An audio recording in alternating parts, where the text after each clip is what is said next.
where they tried to give a very wrong and politically motivated spin to Yunus's meeting with Prime Minister Narendra Modi in Thailand on the sidelines of the BIMSTEC summit. Also, we speak to the family of Braveheart Jaguar Air Force pilot who lost his life in an accident 2 days back in Jamnagar. And then, of course, Prime Minister's interaction with Sri Lankan cricketers. All that and more. Let's begin with the headlines.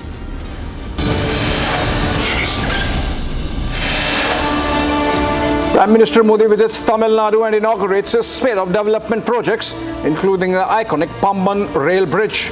Chief Minister Stalin breaks protocol by skipping the event.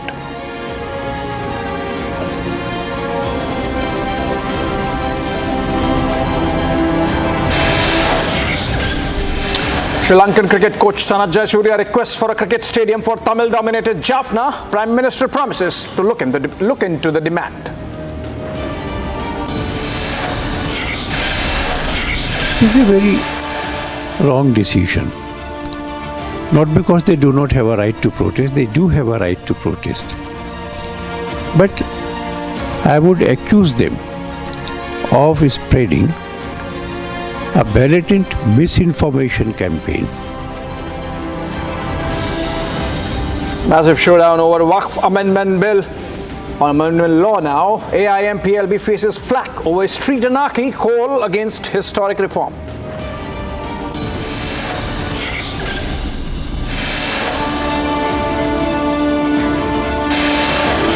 सरकार बनाकर के इस कानून को कूड़ेदान में फेंकना। CA NRC का भी हम लोगों ने प्रस्ताव जो है भेजा था कि नहीं भेजा था कि किसी भी कीमत पे हम लोग सीए एनआरसी को बिहार में लागू नहीं होने देंगे।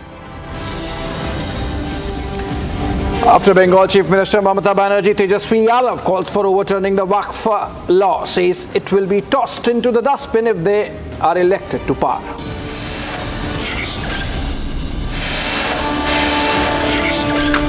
And finally, grand Ram Navami celebrations underway across the country. Lakhs of devotees gather for the Surya Tilak of Ram Lala in Ayodhya earlier in the day.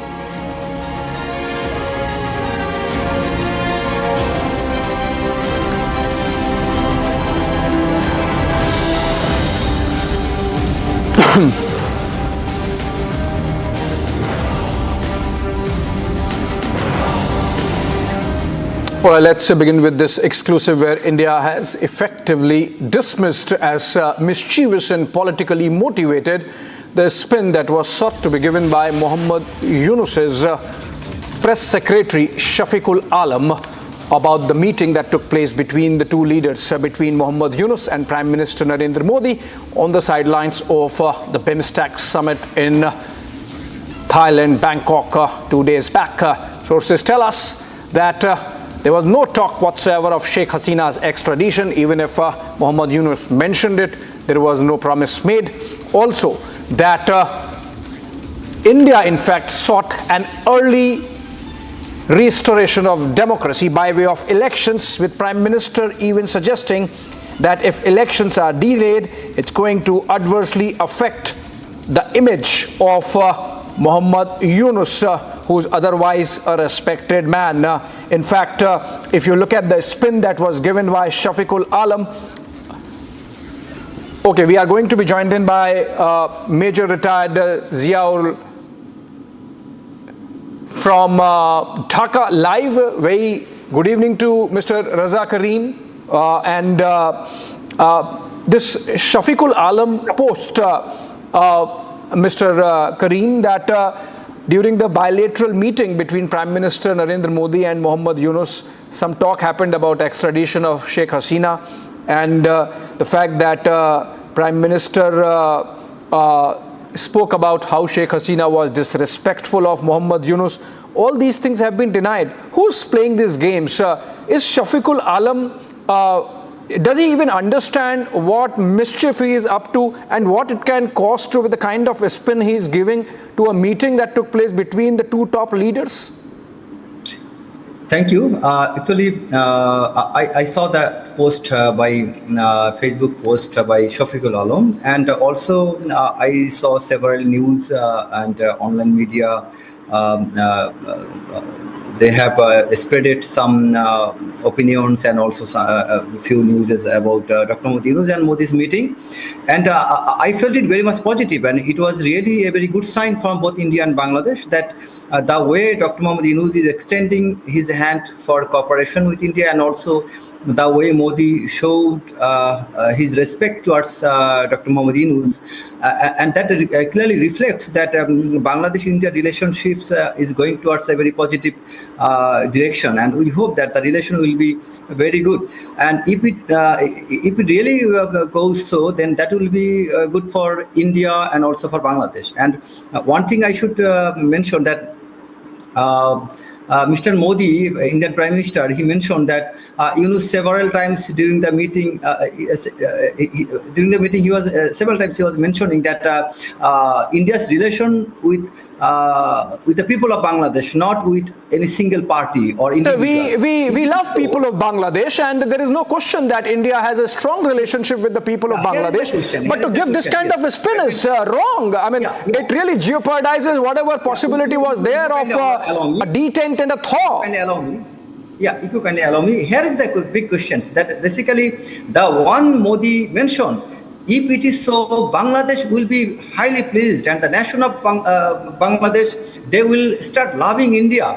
But unfortunately, during the regime of the fascist government, Sheikh Hasina, it was not as such. At that time, the way Sheikh Hasina reflected India, that India is just serving her purpose only, not the purpose or not the requirement for the Bangladeshi people or the nations or the national interest. So I hope now it will be quite visible. Previously, it was not visible. We have not got such kind of statement from India before. Again, we have not such visibility. No, I think the Prime Minister in that meeting made it amply clear, Mr. Karim, that for democracy to be respected, it has to have mandate. The government of the day has to have mandate, which obviously the Modi-Yunus regime does not have. It was after multiple requests coming in from Dhaka that India agreed for a meeting between the two leaders, and for press secretary of the chief advisor to be giving this kind of a spin is unfortunate. Actually, I don't know based on what Shafiqul Alam has given this statement. So you admit that he has made a mistake? He's made a mistake? I will not say, because he is quite matured and quite experienced person, definitely based on something. But that maturity is not visible, Mr. Karim. That maturity you're talking about is absolutely not visible in this post, which is highly irresponsible, even mischievous. I've spoken to sources in the government, and they tell us that nothing like this happened. In fact, Prime Minister did some plain speaking with Modi-Yunus on the situation of minorities in Bangladesh, and obviously Shafiqul Alam is sort of papering over it by saying that it's all social media distortion. Modi-Yunus was clearly told that this is not social media distortion, these are facts on the ground. Actually, it would be very wise and mature if you would keep the, Shafiqul Alam present here. And I think that could be really good. I don't know whether you have invited him or not. In his absence, actually, I should not explain him or explain his mind. You are right. Because the post he has given, he is a person, he's a very responsible person, and he is the spokesperson for Dr. Modi-Yunus. So I should not actually do any comments which I am not very sure about him. So, I believe he got this sense of belated responsibility, perhaps because I hear that perhaps the tweet or the post was deleted, but then the damage had been done. Hopefully, Mr. Karim, we will hear more responsible voices, particularly after the two top leaders have met. In this kind of scenario, I'll request you to keep that person present. And I will, of course, through you request that Shafiqul Alam comes and speaks to Republic Network and puts across his side so that we can also ask him some questions. Thank you so much, Mr. Karim, for joining us in this broadcast where we have brought some aspects of mischief coming in from Dhaka, unfortunately, but hopefully this should change. Moving on to an unfortunate accident that led to the loss of life of a braveheart, a young soldier, IAF fighter pilot, and in the loss of Siddharth Yadav, we have again come face to face with a situation where the Indian Air Force is seen to be struggling with old vintage aircraft. In fact, even as we are going to focus on this story over the next couple of days, because it's important, earlier in the day, Republic spoke to the family of Siddharth Yadav in his village in Haryana. Gopi Shah, our correspondent, traveled all the way to the village to speak to the family. Let's listen to their sentiments. India loses yet another son in the form of Flight Lieutenant Siddharth Yadav. We are currently here in Rewari at his residence, and we are joined by his father, Mr. Sushil Yadav. Sushil ji, as far as what we have understood, yours is a family who have always contributed for the country. Can you please tell us something about your family and 4 generations of contribution that you have done? Yeah, ma'am. Actually, this is Siddharth's great-grandfather, he was in Bengal Engineers, and during the British era he has served. And my father, that's his grandfather also, he was in air defense system in Para. Myself, I also served the Indian Air Force for 20 years, and now I'm serving in LIC. And my 2 nephews are also in the Air Force, the 4th generation. Siddharth was from the 4th generation. He got the commission, the first commission officer in our family, ma'am. So how and when did Siddharth develop his passion for flying or participating in contributing for the country? Obviously it runs in the genes, but how was the passion like? Actually, he was with me in Air Force stations. We are been part of the Air Force station, Bhoj Air Force station, Jodhpur. So in the residential area, continuously the fighters are flying in the night and day. So the children are watching this, how the machines are flying. And he got passionate about the machines. While crossing through the runway and the sidelines, he usually was the aircrafts. So he was just passionate about the fighters. The unfortunate incident has happened, and India, not just you, but India has lost a son. How would you want to address this, and how would you want to put forward this in front of people at large? What are your feelings right now? I'm sure you won't be able to put them in words, but if you could share something about that.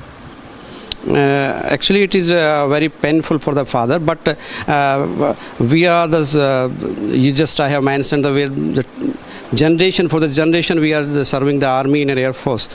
So let the people, somebody should go and serve the nation. It is definitely, ma'am, we have to secure our borders.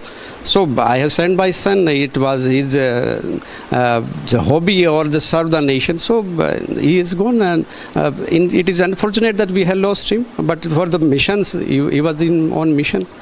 So it's a part of his duty, and so it is painful for the father, but he was my only son. But he has lost for life for his country. That is proud for me.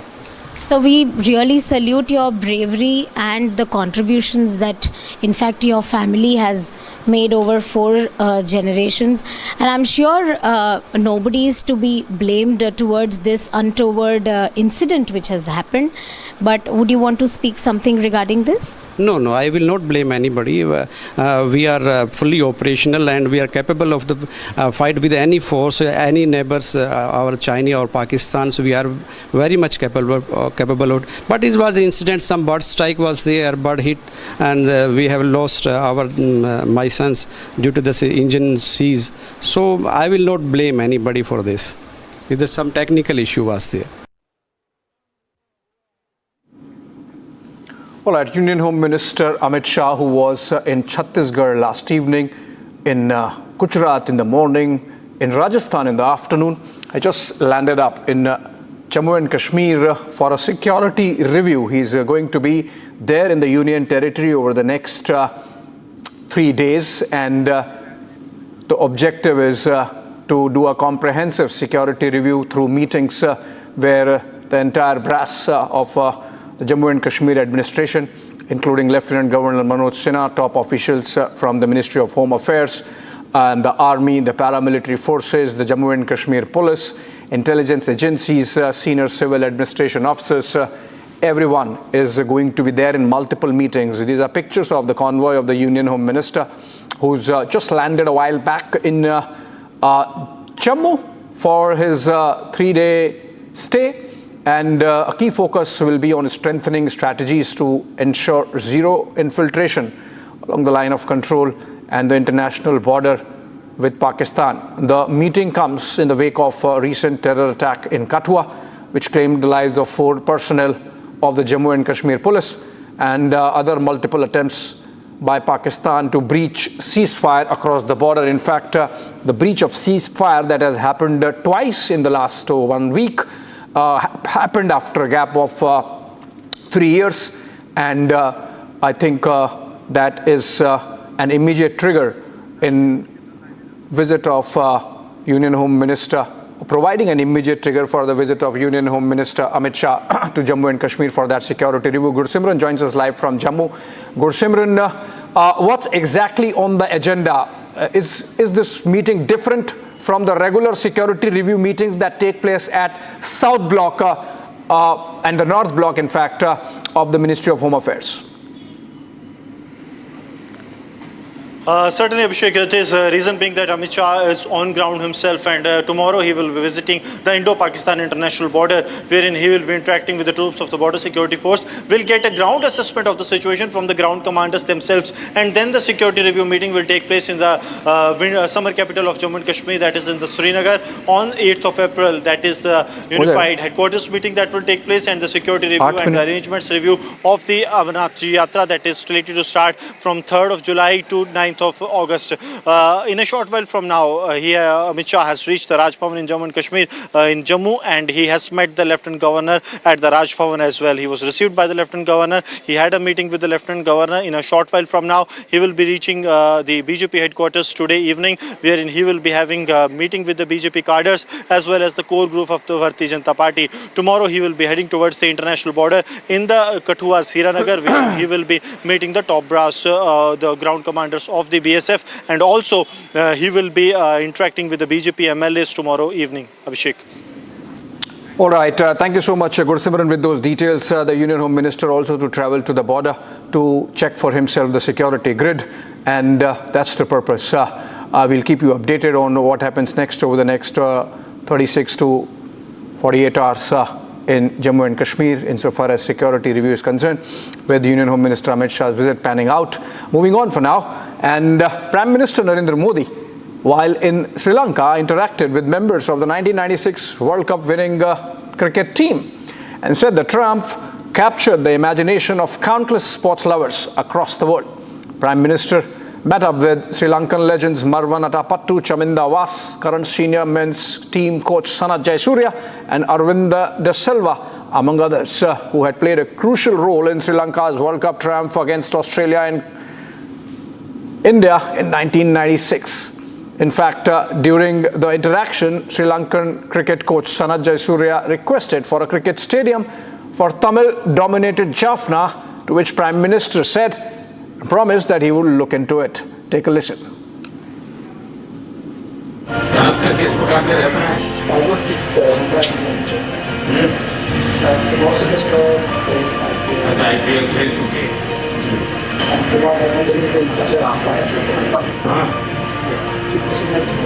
आज आप train में जब अहमदाबाद खेल रहे थे तब शायद आप एम्पायर थे, मैं देखने गया में जब भारत ने वर्ल्ड कप जीता और 96 में आप लोगों ने वर्ल्ड कप जीता, दोनों ने एक प्रकार से क्रिकेट दुनिया को बदल दिया।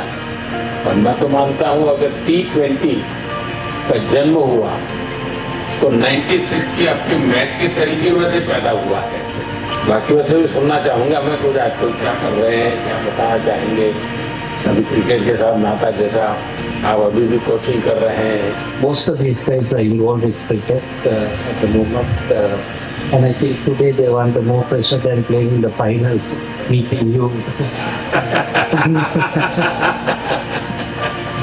I think I will talk on a different topic there. Yes, when we won the World Cup in 96, But one of the reasons why we won, because there are two teams who didn't come to Sri Lanka, West Indies and Australia. At the time, we were the four. Yes. And India helped us, sending a team here for us to play, to show the world that it's a secure place. And that's one of the reasons that Sri Lanka went on to win the World Cup. So we are ever so grateful to India.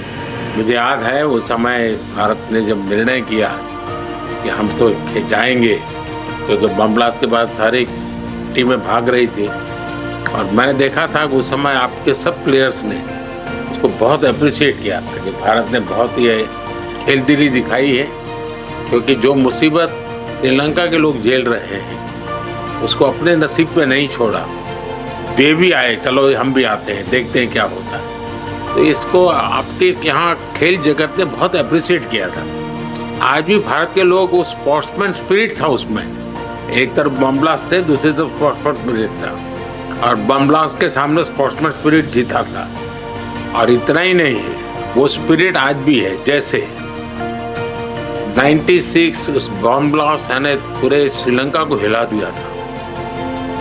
29 में यहाँ जो bomb blast हुआ और church के अंदर जिस प्रकार की घटना हुई, उसके तुरंत बाद मैं पहला दुनिया का कोई नेता था जो श्रीलंका आया था। उस समय बम ब्लास्ट के बाद भी भारत की टीम आई थी, इस बार बम ब्लास्ट के बाद मैं आया। बट स्पिरिट कंटिन्यू है, श्रीलंका के हर सुख दुख में साथ रहना, ये स्पिरिट भारत का वैसा का वैसा है।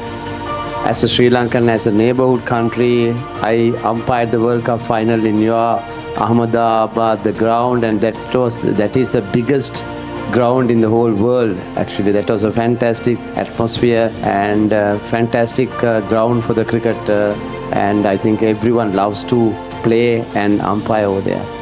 So my first tour was to India in 1990. My first year, that was my first tour. And the same memories I have because I was there in India for a month. I came about 5 days ago. We regularly visit India, and I have to say, whenever Sri Lanka in crisis, especially in financially, India always steps up and give that support. So we ever thank to India because we feel that India is our brother. So we feel home when we go to India. So thank you, sir. Thank you. Like Ramesh said, when we had the unrest, the problems in Sri Lanka, we were without the petrol, diesel, no current, no lights, and I think you and the governments help us a lot. So we always grateful and thank you for helping our country. We are grateful for you, sir, for helping Sri Lanka. And also, I have a small request, sir. As a coach of Sri Lanka cricket at the moment, we play all over Sri Lanka except Jaffna. I want, as a coach of Sri Lanka cricket, I would love to, if India can help us to bring international ground in Jaffna, there will be a big help for the people in Jaffna, north and eastern part. So that we have lack at the moment. So we will not isolate a northern part.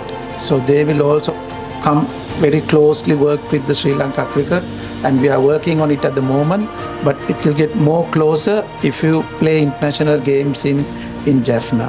So I have a small request, if can help to bring something. मुझे जयसूर्या के मुंह से सारी बातें सुन करके बहुत अच्छा लग रहा है, क्योंकि ये बात सही है। जहाँ तक भारत का हमेशा रहता है कि नेबरहुड फर्स्ट, जितना जल्दी हम पड़ोसी देशों की किसी भी संकट में मदद कर सकते हैं। अभी आपने देखा हो म्यांमार में भूकंप आया तो हम फर्स्ट रिस्पोंडेंट थे, क्योंकि हम मानते हैं कि हमारे पड़ोस के मित्र देशों के लिए चिंता सबसे पहले करना भारत की जिम्मेवारी भी। बड़ा देश है, और जब ये आर्थिक संकट आया और बहुत बड़ी परिस्थिति थी, तो भारत का तो एक ही मत था कि भाई हम श्रीलंका इस संकट में से बाहर आना चाहिए और हम उसको पूरी मदद करेंगे। इस भूमिका से हमने ये कोशिश की, हम तो इसे अपना कर्तव्य मानते हैं। और मैं आज भी आपने देखा होगा मैंने कई नए प्रोजेक्ट्स अनाउंस किए हैं। लेकिन मुझे अच्छा लगा कि आपने जाफना की चिंता की है और ये अपने आप में बहुत अच्छा मैसेज जाएगा कि श्रीलंका का एक क्रिकेट लीडर जाफना में भी क्रिकेट होना चाहिए, वो बाहर नहीं होना चाहिए, इंटरनेशनल गेम वहाँ भी खेली जानी चाहिए। ये विचार अपने आप में बहुत बड़ी ताकत देता है और मैं आपको विश्वास देता हूँ मेरी टीम इस पर ज़रूर कुछ नोट करेगी कैसे किया जा सकता है। लेकिन मुझे अच्छा लगा आप लोगों ने समय निकाला, पुरानी यादें ताज़ा हुई, सबके चेहरे रहने के लिए मौका मिल गया।